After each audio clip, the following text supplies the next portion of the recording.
ఇంకా అందరూ కూడా సంఘీభావం ప్రకటిస్తారు కాబట్టి ఒక్కొక్క నిమిషం అందరూ కూడా సంఘీభావం ప్రకటిస్తాం. ఇప్పుడు మన యొక్క గౌరవ పార్లమెంట్ సభ్యులు ఈటెల రాజేందర్ గారిని ప్రసంగించాల్సిందిగా కోరుతాం.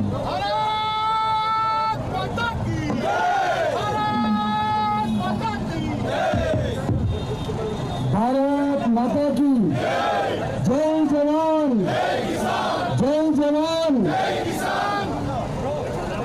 లక్షల మంది భారత మాత ముద్దు బిడ్డలు ఆనాడు భారత మాత సంఖ్యను పెంచడం కోసం అమరులైన లక్షల మంది జైళ్లలో మగ్గి సాధించుకున్నది ఈ మూవన్నెల జెండే.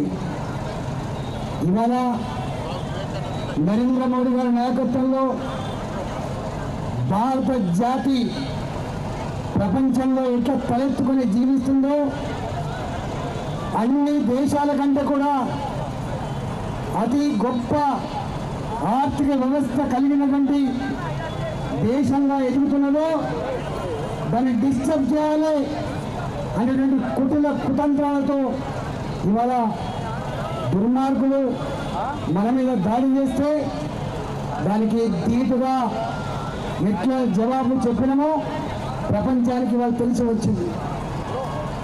మోడీ గారు దుఃఖాన్ని దిగమింగుంటూ కూడా ఒకటే హెచ్చరిక చేసిండు, మా దేశం జోలికి వస్తే మా సమగ్రతని దెబ్బతీసే ప్రయత్నం చేస్తే ఎవరిని కూడా వదిలిపెట్టే ప్రసక్తి లేదని చెప్పి సంకేతం ఇస్తూనే రాబోయే కాలంలో ఎవరి దయాదక్షిణ బతికే పరిస్థితులు లేదు. భారతదేశం తన కాలు మీద నిలబడి దేన్నైనా ఛాలెంజ్ చేయగలిగే స్థితికి ఎదగాలని చెప్పి మళ్ళీ గుర్తొచ్చింది. కాబట్టి ఇవాళ మోడీ గారికి ఉన్నటువంటి ఆలోచన, మోడీ గారికి ఉన్నటువంటి ఇవాళ చూపు మళ్ళీ దేశంలో ఇక్కడ ఆర్థిక వ్యవస్థను పరిపుష్టి చేయాలి, పేదరికాన్ని రూపుమాపాలి, ప్రపంచంలో భారతదేశాన్ని అజేయమైన శక్తిగా ఎదురుపెట్టి చేయాలని చెప్పి సంకల్పంలో భాగంగా ఇవాళ 4 అడుగులు ముందుకేస్తాం, అవసరమైతే 1 అడుగు వెనుకవేస్తాం. మా జాతి రక్షణ కోసం, మా సార్వభౌమత్వ రక్షణ కోసం మేము ఎక్కడ రాజీపడే ప్రసక్తి లేదని చెప్పి ఇవాళ మోడీ గారికి అండగా 140 కోట్ల ప్రజానికి ఇలా అండగా ఉండదని చెప్పి తెలియజేస్తూ ఇవాళ భారతదేశ రక్షణలో మన వీర సైనికులు తమ కుటుంబాన్ని వదిలిపెట్టి 140 కోట్ల ప్రజల రక్షణమే ధ్యేయంగా పనిచేస్తూ అందులో అమరులైనటువంటి అమరులందరూ కూడా జోహార్లు అర్పిస్తూ మన గడ్డ బిడ్డ మురళీ నాయక్ కూడా ఆ వీర జవాన్గా ఉన్నందుకు తెలుగు జాతి గర్వపడుతూ వారికి జోహార్లు అర్పిస్తూ భారత్ మాతాకి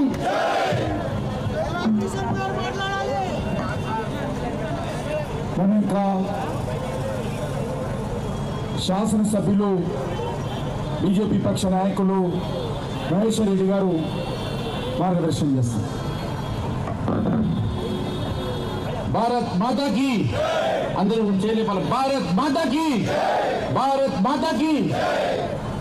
ఈరోజు భారతదేశం పైన కన్నెత్తి చూసిన భారతదేశ సార్వభౌమాధికారం వైపు ఆలోచించిన ఎట్టి పరిస్థితుల్లో ప్రపంచంలో ఎవరితోటైనా పోరాటం చేస్తామన్నటువంటి సంకేతాన్ని ఇచ్చినటువంటి నరేంద్ర మోడీ గారి అధ్యక్షతన పాకిస్తాన్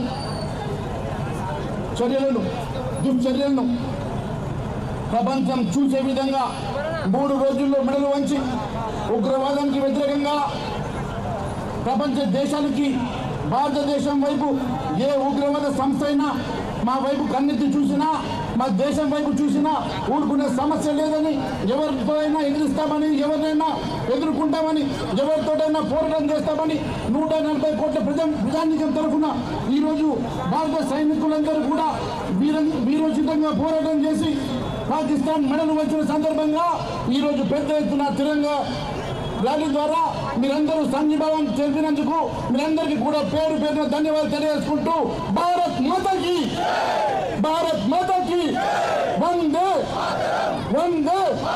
ధన్యవాదాలు. శాసన మండలి సభ్యులు శాసన మండలిలో పక్ష నాయకులు ఏవిఎన్ రెడ్డి గారు.